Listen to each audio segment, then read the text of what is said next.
प्रिय विद्यार्थियों, आज हम बीए प्रथम वर्ष इतिहास के अंतर्गत द्वितीय प्रश्न पत्र के अंतर्गत बौद्ध धर्म के विषय में चर्चा करेंगे।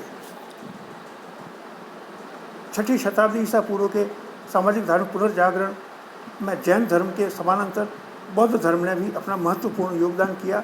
इसके प्रवर्तक सिद्धार्थ गौतम बुद्ध के रूप में प्रकट हुए, जिनका जीवन वैराग्य से परिपूर्ण था। बौद्ध धर्म में उनके जीवन की 4 प्रमुख घटनाओं को स्थान प्राप्त है: महाभिनिष्क्रमण, संबोधि, धर्मचक्र प्रवर्तन और महापरिनिर्वाण। बौद्ध धर्म नैतिक जीवन पर आधारित धर्म है। बौद्ध धर्म के प्रमुख सिद्धांत के अंतर्गत प्रमुख सिद्धांत चत्वारि आर्य सत्यानि यानी 4 आर्य सत्य हैं। ये इस प्रकार हैं: पहला, सर्वम दुखम यानी संसार दुखमय है। दूसरा, दुख समुदय अर्थात दुख का कोई न कोई कारण अवश्य होता है। यह कारण गौतम बुद्ध ने तृष्णा बताया: काम तृष्णा, भव तृष्णा, विभव तृष्णा आदि। तीसरा आर्य सत्य है दुख निरोध, यानी दुखों का नाश संभव है।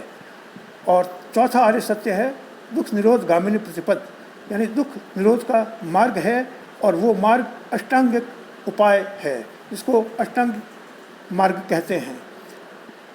ये इस प्रकार हैं: सम्मा दृष्टि यानी सम्यक दृष्टि, सम्मा संकल्प सम्यक संकल्प, सम्मा वाचा सम्यक वाणी, सम्मा कम्मंत सम्यक कर्मांत, सम्मा आजीव सम्यक आजीव, सम्मा व्यायाम सम्यक व्यायाम, सम्मा सति सम्यक स्मृति, सम्मा समाधि और सम्यक समाधि। 4 आर्य सत्यों पर विचार करके अष्टांगिक मार्ग का अनुगमन करने से दुखों की विमुक्ति हो जाती है। बौद्ध धर्म का प्रमुख सिद्धांत मध्यम प्रतिपदा है, यानी मध्यम मार्ग। जैन धर्म के कठोरता वाले साधना के विपरीत महात्मा बुद्ध ने न तो शारीरिक कष्ट एवं क्लेश से युक्त कठोर तपस्या को उचित बताया, न ही अत्यधिक सांसारिक भोग विलास को। अतः वह दोनों अतियों के बीच का मार्ग था, इसलिए इसे मध्यम मार्ग भी कहा गया। बौद्ध धर्म के त्रिरत्न शील, समाधि और प्रज्ञा हैं। गौतम बुद्ध कहते हैं कि अखंड समाधि से प्रज्ञा का उदय होता है। प्रज्ञा का पदार्थ ज्ञान है। प्रज्ञा का स्थान बौद्धिक स्थान से बहुत ऊंचा है। 10 शील भी बौद्ध धर्म के प्रमुख सिद्धांत हैं। ये शील इस प्रकार से हैं: अहिंसा व्रत का पालन करना, सदा सत्य बोलना, अस्त्य अर्थात चोरी न करना, अपरिग्रह अर्थात वस्तुओं का संग्रह न करना, ब्रह्मचर्य अर्थात भोगविलास से दूर रहना। ये 5 शील गृहस्थ और सन्यासियों के लिए वरेण्य हैं, लेकिन अगले जो 5 शील हैं वे केवल सन्यासियों के लिए ही वरेण्य हैं। गृहस्थों को उनसे छूट दी गई है, जो हैं नृत्य का त्याग, सुगंधित वस्तुओं का त्याग, असमय में भोजन का त्याग, कोमल शैया का त्याग, कामिनी एवं कंचन का त्याग है। इनको इस प्रकार माना जा सकता है कि प्रथम 5 नियम महावीर स्वामी के 5 महाव्रतों के समान है और अंतिम वो 5 अनुव्रतों के समान हैं। वैदिक धर्म की मान्यताओं के संबंध में बुद्ध ने विचार व्यक्त करते हुए वेदों की प्रामाणिकता का खंडन किया, परंतु आत्मा के संबंध में वे मौन रहे। वे कहते थे कि जो लोग मुझे सर्वज्ञ मानते हैं वे मेरी निंदा करते हैं। कर्म फल के सिद्धांत में विश्वास रखते थे। पुनर्जन्म में भी वे विश्वास रखते थे। कार्य कारण संबंध में विश्वास रखते हुए उन्होंने प्रकृति समुत्पाद के सिद्धांत का प्रतिपादन किया। निर्वाण में विश्वास रखते हुए उन्होंने शून्यवाद के सिद्धांत का व्याख्यान किया और क्षणिकवाद के अंतर्गत वे इस संसार को असार मानते थे। आत्मावलंबन में विश्वास करते हुए स्वार्थमूलक करुणा और सहेतु की करुणा और अहेतु की महाकरुणा में विश्वास करते थे। क्षणिकवाद के अनुसार संसार और जीवन दोनों में से कोई नित्य नहीं है, उनकी स्वतंत्र सत्ता नहीं है, इसीलिए वे आत्मा को भी शाश्वत नहीं मानते थे।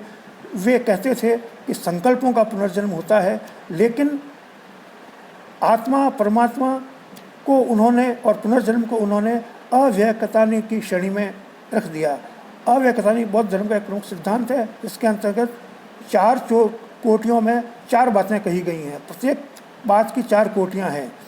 है, नहीं है भी है, नहीं भी है और कही नहीं जा सकती। जैसे कि आत्मा है, आत्मा नहीं है, आत्मा है भी, आत्मा नहीं भी है, या इस विषय में कुछ कहा नहीं जा सकता। ये अव्यक्तानी की 16 कोटियाँ बौद्ध धर्म के सिद्धांत का सार है। बौद्ध संघ के अंतर्गत प्रारंभ में भिक्षुणियों को प्रवेश नहीं दिया गया, लेकिन बाद में आनंद की प्रार्थना पर गौतम बुद्ध ने भिक्षुणियों को प्रवेश दे दिया। लेकिन बौद्ध धर्म के स्थायित्व पर उन्होंने शंका प्रकट की। गृहस्थ स्त्री पुरुषों को उपासक उपासिका कहा जाता था। बौद्ध धर्म की कालांतर में 2 शाखाएं हो गईं, जिन्हें हीनयान और महायान कहते हैं। बौद्ध धर्म के प्रमुख धर्म ग्रंथों के अंतर्गत त्रिपिटक हैं: सुत्त पिटक, विनय पिटक, अभिधम्म पिटक। बौद्ध धर्म की बाद में 4 महासभाएं हुई। प्रथम बौद्ध संगीति बुद्ध के परिनिर्वाण के बाद राजगृह के समीप सतपन्नी गुफाओं में हुई। इसकी अध्यक्षता महाकश्यप ने की। द्वितीय बौद्ध संगीति इसके 100 वर्ष बाद कालाशोक के समय में वैशाली में सूर्ययश नामक भिक्षु के अधीनता में बुलाई गई। तीसरी बौद्ध संगीति अशोक के समय में पाटलिपुत्र में हुई। इसकी अध्यक्षता मोगलीपुत्र तिस्र ने की। इसमें 1000 बौद्ध भिक्षुओं ने भाग लिया। चतुर्थ बौद्ध संगीति कुषाण शासक कंस के शासन काल में कश्मीर में हुई। यह ज्येष्ठ वसुमित्र और अश्वघोष के सभापतित्व और उपसभापतित्व में संपन्न हुई। यहीं से बौद्ध धर्म हीनयान और महायान में बंट गया। इस प्रकार आज की वीडियो में इतना ही। धन्यवाद।